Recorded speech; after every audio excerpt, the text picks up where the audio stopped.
पिछले कुछ वीडियो से मैं आप सभी को कंप्यूटर की बेसिक जानकारी दे रहा हूं। जैसे आपको बताया है कि कंप्यूटर क्या है, इनपुट डिवाइस आउटपुट डिवाइस क्या होते हैं, कंप्यूटर की पीढ़ियाँ क्या है, कंप्यूटर का इतिहास क्या है, प्रिंटर क्या होते हैं, उनके कितने प्रकार हैं, मॉनिटर क्या होते हैं, उनके कितने प्रकार हैं, ये सभी मैंने आप लोगों को पूरी डिटेल में जानकारी दे दी है। और इधर हम बात करें MS पेंट और नोटपैड बताया है। अगला हम लोग सीखेंगे MS वर्ड के बारे में। ठीक है, तो चलिए आज की इस वीडियो में हम CPU के बारे में जान लेते हैं कि CPU क्या होता है और कितने भाग होते हैं। ठीक है ना, चलिए। तो जस्ट मैंने आप लोगों को इधर बता दिया सब कुछ। जस्ट नीचे आते हैं अभी CPU। ओके, यहाँ पर CPU है। ओके, तो चलिए वीडियो को ध्यान से देखिएगा। मैं बिल्कुल आराम से आपको बताऊंगा, आपको शांति से सुनना है, देखना है और याद करना है। ठीक है, चलिए। यहाँ पर CPU का दोस्तों फुल फॉर्म होता है सेंट्रल प्रोसेसिंग यूनिट। ठीक है, तो दोस्तों CPU दिखता कैसा है, तो CPU देखिए यहाँ पर, ये है CPU। ठीक है, ये जो है ना, ये छोटा सा जो यंत्र है जो बिस्कुट के आधे के बराबर है, यही कहलाता है CPU। ठीक है, दूसरा नाम है इसका प्रोसेसर। ओके, अब देखिए ये जो डिवाइस है जो देख रहे हो, जो हर एक कंप्यूटर के साथ होता है, एक्चुअली में लोग इसको CPU बोलते हैं, लेकिन ये CPU नहीं है, इसका नाम है कैबिनेट। ठीक है, ये जो खाली डब्बा होता है इसको बोलते हैं कैबिनेट।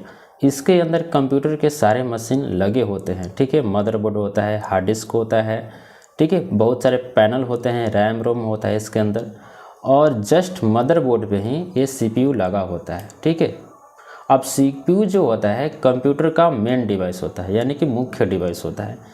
देखिए कुछ इस प्रकार से समझिए कि जो आपका बॉडी है, आपका शरीर है, तो आपका जो शरीर है दिन भर में जितना भी कार्य करता है वो सभी के सभी कार्य दिमाग की वजह से होता है। यानी कि आपको आपका ब्रेन कहता है कि आप दौड़िए, हंसिए, रोइए, लिखिए, पढ़िए, ड्राइंग बनाइए, जो कुछ भी आप कार्य करते हो वो सब दिमाग की सहायता से करते हो, सब कुछ दिमाग करता है।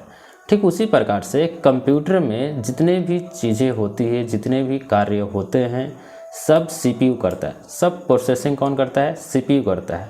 जैसा आपके शरीर का जो दिमाग है, ठीक उसी प्रकार से कंप्यूटर का भी दिमाग है। कौन? तो CPU है। ठीक है, यहाँ तो कोई दिक्कत? नो दिक्कत। अब यहाँ पे समझिए, इंस्ट्रक्शन रेट ऑफ प्रोसेसर, यानी कि प्रोसेसर कहने का मतलब CPU is measured in KIPS MIPS, यानी कि CPU का जो कार्य करने का दर है, ठीक है ना, उसको किस में मापा जाता है? तो KIPS में मापा जाता है और या MIPS में मापा जाता है। ठीक है, अब KIPS का फुल फॉर्म होता है किलो इंस्ट्रक्शन ऑफ पर सेकेंड, यानी कि एक सेकेंड में ये हजारों निर्देश यानी कि हजारों गणनाएं कर सकता है। ठीक है, इतना तेज़ी से ये कार्य करता है। ओके, यानी कि एक सेकेंड में ये हजारों गणनाएं कर सकता है। दूसरा है MIPS, तो MIPS का जो फुल फॉर्म होता है मिलियंस इंस्ट्रक्शंस ऑफ पर सेकेंड, यानी कि एक सेकेंड में लाखों, यानी कि कहने का मतलब कि कंप्यूटर का जो प्रोसेसर होता है एक सेकेंड में वो लाखों हजारों गणनाएं कर सकता है। ठीक है, कोई दिक्कत यहाँ तक? नो दिक्कत। अब देखिए यहाँ पर CPU कंप्यूटर का मुख्य भाग होता है जो सभी कार्यों को प्रोसेस करता है। यह इनपुट डेटा को प्रोसेस करता है तथा उसे प्रोसेस करके आउटपुट देता है। ओके, जैसे कुछ इस प्रकार से समझिए, जैसे आप कीबोर्ड से आप इसमें लिख दिए, ठीक है ना, आप जो कुछ भी लिखते हो वो कहाँ जाता है? कैबिनेट के अंदर, यानी कि CPU में जाता है। CPU उसको प्रोसेस करता है, जो भी आपको गुणा भाग करना है कर दिए, करने के बाद में फिर आउटपुट के रूप में हमें मॉनिटर पे दिखाता है, रिजल्ट देता है। ठीक है, ये काम होता है। अब देखिए CPU में 3 भाग होता है। CPU में कितने भाग होते हैं? 3 भाग होते हैं। पहला जो हमारा भाग है CPU। ठीक है, CPU का फुल फॉर्म होता है कंट्रोल यूनिट।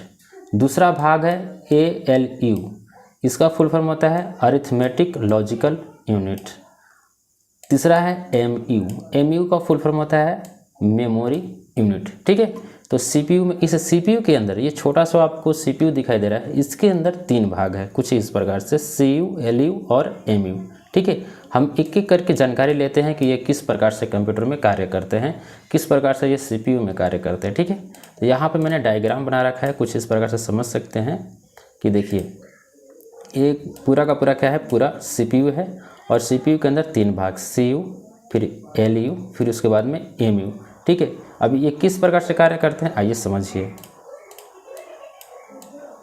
ओके, जस्ट यहाँ पर CU का जो फुल फॉर्म होता है कंट्रोल यूनिट होता है और हिंदी में नियंत्रक इकाई। ठीक है, कंप्यूटर के समस्त भाग को नियंत्रित करता है। कंप्यूटर के समस्त भाग को क्या करता है? नियंत्रित करता है। कंप्यूटर के सभी डिवाइस जैसे माउस, कीबोर्ड, मेमोरी तथा प्रिंटर को नियंत्रित करता है।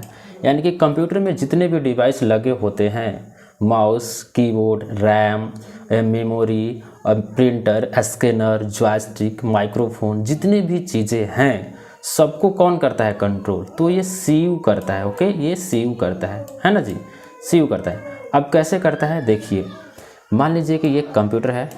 ओके, इस प्रकार से कंप्यूटर में आपने कीबोर्ड से कुछ भी लिखा तो आपने टाइप किया कुछ भी, तो टाइप जब किए आप तो ये CU अपने पास रख लेगा। अरे भैया कीबोर्ड से टाइप किया जा रहा है, ठीक है ना। अब ये कंट्रोल कर लिया, हाँ टाइप किया जा रहा है, तो ये कंट्रोल कर लिया।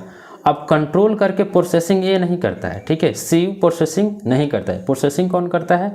तो ALU प्रोसेसिंग करता है, ठीक है। जैसे कि आप कीबोर्ड से लिखा 10 + 15, ठीक है, 10 + 15 आपने लिखा, तो ये क्या करेगा CU कि कीबोर्ड से आपने लिखा है तो ये क्या करेगा? अपने पास रखेगा। अरे कीबोर्ड से निर्देश आया है 10 + 15 का, ठीक है, तो ये अपने पास रख लिया। अब ट्रांसफ़र करेगा आगे, ट्रांसफ़र करेगा आगे किसको? LU को, कि भैया तुम प्रोसेसिंग करो, ठीक है। ये अपने पास रख लिया, प्रोसेसिंग करने के लिए LU को दे देता है, ठीक है। अब देखिए LU का काम क्या होता है। LU यानी कि अरिथमेटिक लॉजिकल यूनिट। कंप्यूटर में होने वाली सभी गणनाएं LU द्वारा ही संपादित की जाती है, ठीक है। कंप्यूटर में जितनी भी गणनाएं होती है, क्रियाएं होती हैं, सब के सब किसके द्वारा संपादित की जाती है? तो LU के द्वारा संपादित की जाती है। यह लॉजिकल एवं गणितीय क्रियाएं यही करता है, ठीक है। देखिए कंप्यूटर में जो भी होता है प्लस, माइनस, गुणा, भागा, ठीक है, कौन बड़ा है, कौन छोटा है, कौन बराबर है, जितने भी गणनाएं हैं कंप्यूटर में, बैनर बनाना, लेटर लिखना, टाइपिंग करना, जितने भी गणनाएं होती है सब कौन करता है? तो ALU करता है, ठीक है। ओके, जितने भी डिवाइसेस हैं, जैसे मान लीजिए कि ये माउस हो गया, कीबोर्ड हो गया, इसके बाद में प्रिंटर हो गया, इन सबको कंट्रोल कौन करता है? तो CU करता है, ठीक है ना। मान लीजिए कि माउस से कोई निर्देश दिया गया, क्लिक किया गया, तो CU अपने पास रखेगा। अब फिर किसको भेजेगा? LU को भेजेगा। कीबोर्ड से कुछ लिखा गया तो CU अपने पास रख लेगा, फिर क्या करेगा? LU को भेज देगा प्रोसेसिंग करने के लिए। जैसे इस कंडीशन में 10 + 15 मैंने लिखा कीबोर्ड के द्वारा, तो CU अपने पास रख लिया और बोल दिया अरे LU एक निर्देश आया है 10 + 15, इसको जोड़ो, तो ठीक है ना। तो अब LU क्या करेगा? जोड़ेगा, इसको जोड़ के हमें रिजल्ट आगे फॉरवर्ड करेगा। कितना? तो 25, ठीक है, क्या 25 आगे हमें फॉरवर्ड कर देगा। तो जो भी क्रियाएं होती हैं सिर्फ LU के द्वारा संपादित की जाती है और कंट्रोल किसके द्वारा किया जाता है? LU के द्वारा। तो आप लोग ये पूछोगे कि भैया MU का क्या काम है? तो दोस्तों अभी मैं बताता हूँ, ठीक है। अब देखिए MU का काम ये होता है कि मान लीजिए कि कीबोर्ड से आप धड़ाधड़ लिखते जा रहे हो, तेज़ी से लिखते जा रहे हो, ठीक है, आप इंस्ट्रक्शंस देते जा रहे हो, तो CU उसको कंट्रोल कर रहा है और ये क्या कर रहा है? प्रोसेसिंग कर रहा है। इधर से आपने लिखा, CU इसको कंट्रोल किया, फिर भेजे आगे। तो अब देखिए इसका तो काम है कंट्रोल करने का, लेकिन इसका काम है प्रोसेसिंग करने का। तो प्रोसेसिंग करने में थोड़ी सी देरी होती है, ठीक है। तो ये जब तक से प्रोसेसिंग कर रहा है ना, अब मान लीजिए कि प्रोसेसिंग कर रहा है, आपने 10 वर्ड लिख दिए, है ना, तो अब ये तो इसको देरी हो रही है, तो अब CU तो बार बार इसको भेज रहा है। तो भेज रहा है तो ऐसे में डेटा क्या होता है? रिटर्न करने लगता है। जब डेटा रिटर्न करता है तो वही कहलाता है क्या? कि कंप्यूटर स्लो हो गया, काम नहीं कर रहा है, हैंग हो गया। तो वैज्ञानिकों ने, जो इंजीनियर हैं, कंप्यूटर बनाने वाले, दिमाग लगाए और यहाँ पे एक मेमोरी डाल दिया, ठीक है, ये यहाँ पे एक मेमोरी डाल दिया। अब CU क्या करता है? डेटा को जब भेजता है ना, तो ये बिजी है तब तक डेटा क्या होता है कि रिटर्न होके MU में आ जाता है, ठीक है, MU में आ जाता है। मैंने डेटा CU तक नहीं पहुँचता, MU में स्टोर हो जाता है, ठीक है। अब जैसे ही LU प्रोसेसिंग करके आगे एक बढ़ाया तो फिर यहाँ से MU से डेटा उठा लेता है, ठीक है। ओके, समझ गए आप? क्या होता है कि CU डेटा जब भेजता है और ये प्रोसेसिंग में बिजी रहता है तो क्या होता है कि डेटा रिटर्न करने लगता है। तो जब डेटा रिटर्न करने लगता है तो कंप्यूटर हैंग हो जाता है, स्लो हो जाता है। तो स्लो हो जाता है। तो इसी कारण को देखते हुए वैज्ञानिकों ने यहाँ पे एक चिप लगा दिया, वैज्ञानिक ने एक चिप लगा दिया ताकि डेटा पूरी तरह से पूरा रिटर्न ना हो और यहाँ पर आके स्टोर हो जाए, और एलयू जब प्रोसेसिंग करके आगे बढ़े, डेटा को फॉरवर्ड करे, तब दूसरा डेटा यहाँ से उठा ले फटाक से। ठीक है, तो इस प्रकार से कार्य करते हैं हमारे जो CPU होते हैं। अब यहाँ पे ध्यान दीजिएगा MU, तो MU है मेमोरी यूनिट, मैंने आप लोगों को समझा ही दिया है। यह बहुत सूक्ष्म मेमोरी होता है, अस्थायी होता है। डेटा क्या होता है यहाँ पे, अस्थायी होता है, यानी कि डेटा हमेशा यहाँ से लॉस होते रहता है। ठीक है, डेटा हमारा लॉस होते रहता है, एवं बहुत तेज होता है। क्या होता है, बहुत तेज होता है।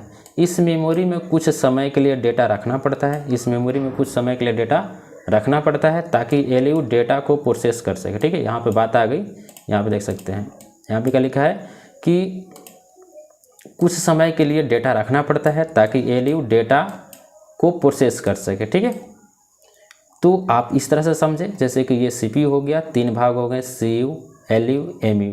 CU क्या करता है, कंट्रोल करता है, सभी डिवाइस से मिलने वाले इंस्ट्रक्शंस को कंट्रोल कर लिया, फिर आगे भेजता है, आगे ये प्रोसेसिंग करता है, प्रोसेसिंग करके आगे भेजता है।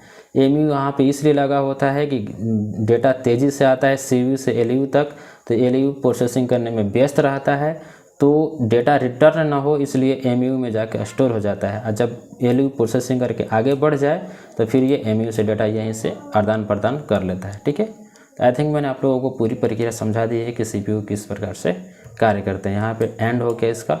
तो इतना ही दोस्तों CPU में होता है, और भी चीज़ें जो होती है वो एडवांस लेवल की होती है। तो जैसे जैसे हम वीडियो में आगे बढ़ेंगे वैसे वैसे हम आप लोगों को सब कुछ बता दिया करेंगे। ठीक है, तो उम्मीद करता हूँ कि आपको वीडियो जरूर पसंद आई होगी। वीडियो पसंद आया तो वीडियो को लाइक जरूर कर देना जी, और आप चाहते हो कि रोज़ हम इस तरह के वीडियो देखें और कंप्यूटर के बारे में सीखें, तो आप मेरे चैनल के साथ आप मेरे चैनल को सब्सक्राइब कर सकते हैं। तो मिलते हैं अगली वीडियो में। वीडियो देखने के लिए धन्यवाद।